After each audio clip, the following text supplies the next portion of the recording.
చిటిమా ఉన్న మా అక్క బయటికి వెళ్ళొచ్చారు. పక్క కామెడీ విజువల్ ఉంటుందని నేను కెమెరా ఆన్ చేశాను.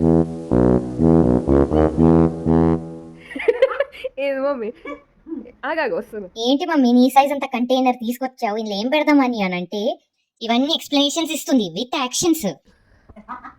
ఎందుకింత లేట్ అయిందని అడిగితే ఇవన్నీ తీసుకొచ్చానని ఒక్కొక్క చూపించుకుంటా చెప్తుంది. అప్పల్ పప్పల్ కోసం తీసుకొచ్చాము, ప్రస్తుతానికైతే వీటితో నింపుతున్నాము. Steel quality super, very good purchase చిటిమా. షాపింగ్ ముచ్చట్లన్నీ అయిపోయిన తర్వాత వేడి వేడి దోశలు వేసాను. మంచిగా దోశలు వేసుకొని తిందామనంటే కరెంట్ పోయింది. మళ్ళీ వచ్చేసింది.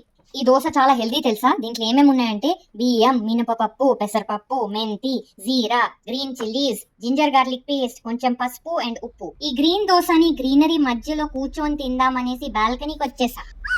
చిటిమా చేసిన జింజర్ పచ్చడి అండ్ పొడితో లాగించేసా. ఇదేమా చిటి గార్డెన్.